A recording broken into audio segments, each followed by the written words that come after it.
Hello, I'm Gishe Dadul Namgyal. Welcome to this episode of Ladakh Donmay. I'm very honored to have been invited here to share my thoughts and feelings with you, particularly on the topic of how to cultivate our well-being, more particularly mental well-being and mental happiness. In this regard, I cannot help but think of the two opening stanzas in Dhammapad, where Buddha summarizes the fact that the source of our happiness is in the mind. Likewise, the source of our pain and suffering also lies in our mind. So basically, it boils down to dealing with our mind appropriately that we can handle this crucial aspect of our life. Irrespective of whatever we may be going through, if we could be uh, more focused and more equipped in dealing with our mind, then we'll be able to sail through the situations uh, pretty sensibly and pretty happily. When we speak of mind, basically we will be speaking of two components of the mind, namely the emotions and the cognitive components. So, with regard to emotions, what I meant is we tend to give in to certain habits in emotionally uh, reacting to situations. We tend to be more mechanical in responding to situations emotionally.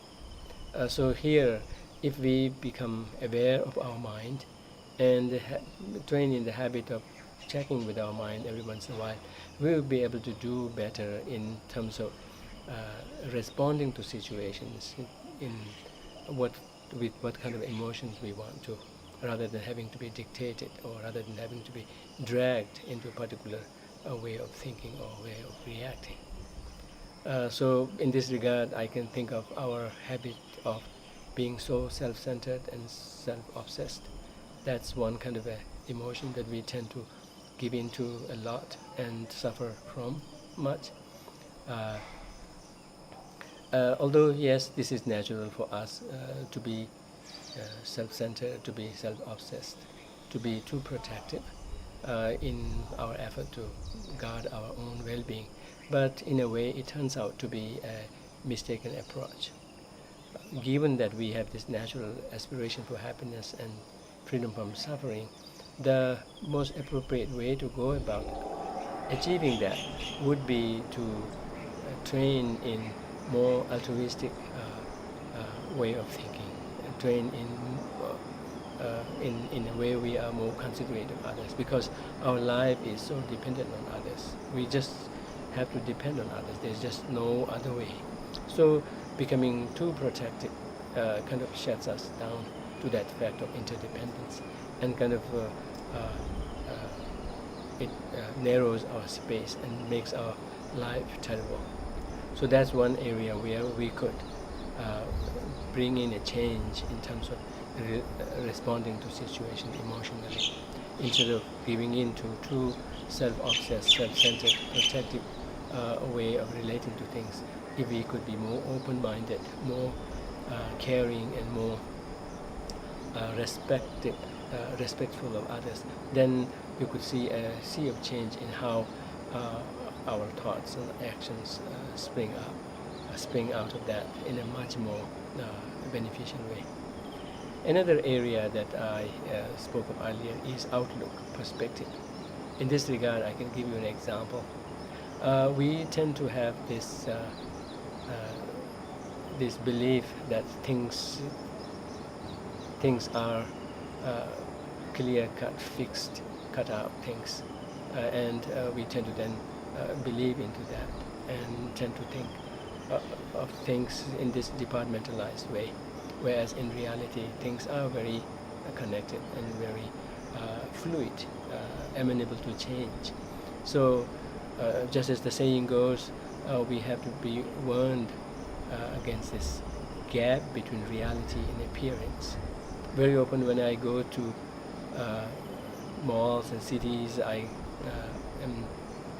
come across this warning sign where it says "mind your gap," every now and then I'm right away reminded of the fact that we need to be, of course, mindful of the gap in there, but more so of the gap between appearance and reality. So if we could be more aware of that, and then we'll be able to bring in more appropriate ways of looking at things, and thus not unnecessarily succumb to our tendencies of fixated thinking. So in this regard, how can we be effective in bringing about these, what do you call, mental responses, sensible mental responses, rather than giving in to mental reactions? In this regard, it is good to first understand our own mechanism of how things work, in terms of how, when we say we feel things, we are weighed down by sufferings, pains, whatnot. Basically, it is at the level of the mind. So if we could be mindful of our own mental states every now and then, cultivate this habit of checking our mind every once in a while, then at the very least we will be presented with a choice of how to approach it, rather than be blindly dragged into it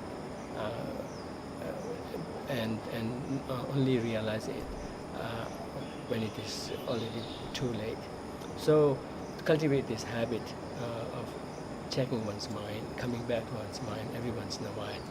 You know, on Facebook, you'll see the moment you open your Facebook account, you will see on your Facebook wall where it prompts you of your response, asking what's on your mind. Every now and then, when I see that, I'm tempted to saying, my mind is on my mind, because that's very crucial. We need to be mindful of our mental state every now and then. So if we could cultivate that habit by first reminding ourselves of how we work, how we function as a human being, of how we originate at our mental level, and then from there go forward in making our expressions through body, speech, mind, etc. If we could understand that properly, appreciate that fact, and then train in the fact of coming to our mind every now and then that could go a long way in really transforming our mind, equipping us or empowering us, as if you will, with the choice before us every step of every step of our life. So that's what I think is very essential in promoting our well-being. So basically what I'm saying is that circumstances can be very hard on us, and very often they can be out of our control. But in terms of how we relate to circumstances, how we receive them, how we perceive them, how we approach them, that part is the subjective part of ourselves. That's where the mental states come in, and that's where we have more say than we usually think. Our own mind, our own mental states, they do not need to be dictated by others. There we have more say and more, we have more say than we usually think, than we usually avail of. So that part needs to be understood at our own experiential level through small steps every now and then, beginning with remembering how we function as a being originating from mind. So that way, if we could do that and train in that, then we would see how we'll be able to face the situation in a much more sensible way. In fact, every situation presents a spectrum of possibilities, whereas when we are, caught up in our own narrow-mindedness, caught up in our own mental afflictions or whatnot, then we lose sight of that space. We lose sight of that spectrum of possibilities and kind of become narrow-minded and kind of being pushed through just one tunnel of perspective or one tunnel of emotion.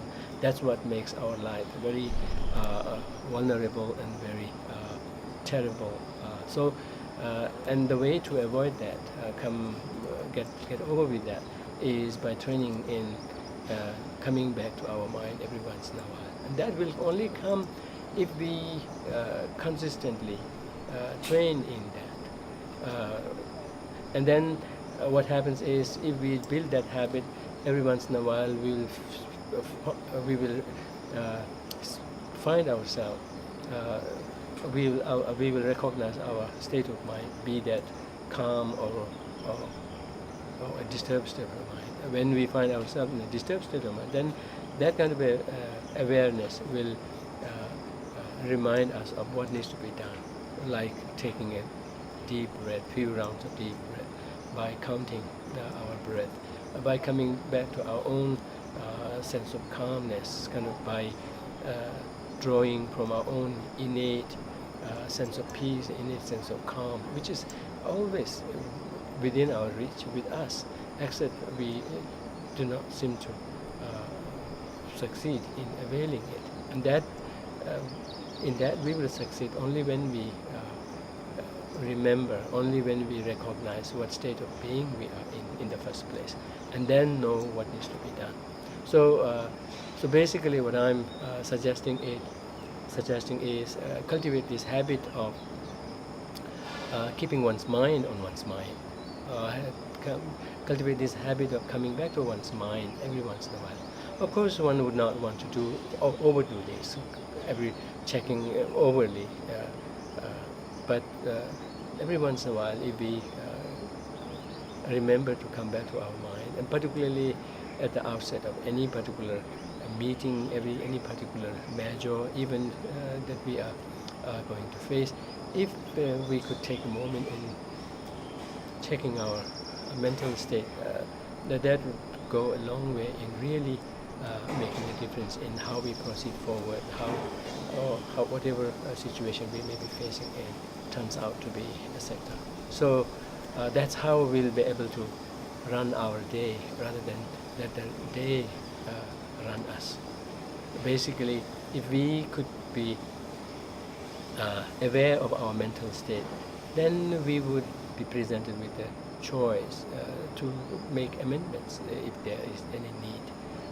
Whereas if we become completely oblivious of that and completely forgetful of that, completely unaware of that, then we would be dragged by whatever negative habits we may be cultivating unknowingly or knowingly.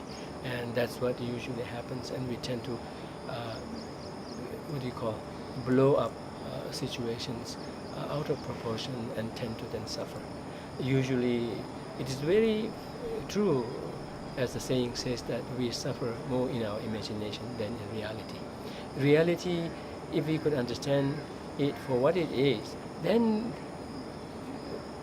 particularly if we could then approach that with a positive mental outlook and positive emotion, then I think pretty much every situation in life can be handled more or less positively. But if we give in to our own wild imaginations and let ourselves be completely, sabotaged by it, then even a small situation could appear very big to us, unsurmountable to us, and then unnecessarily suffer under the weight of that imagination. So again, in this regard, it is by cultivating this habit of coming back to our mind and see what's happening. Are we being taken on a ride by a wild imagination, or are we realistic in our assessment of the situation? So that way we'll be able to then bring in the right perspective and the right emotion to face the situation. So basically what I'm suggesting is look into ourselves and get to know ourselves and see if there's truth in the saying that it is the mind that is the source of be that happiness or suffering. If that's the case, then we need to be doing more in caring after our mind than we usually tend to do. And the way to do that, the first step to do that, is to cultivate this habit of coming back to our mind, checking that, and then making any amendments that need to be and that way approach the situation with a sense of control, with a sense of our own say into it, rather than be dictated by the situation. So that's all I wanted to share. Thank you very much.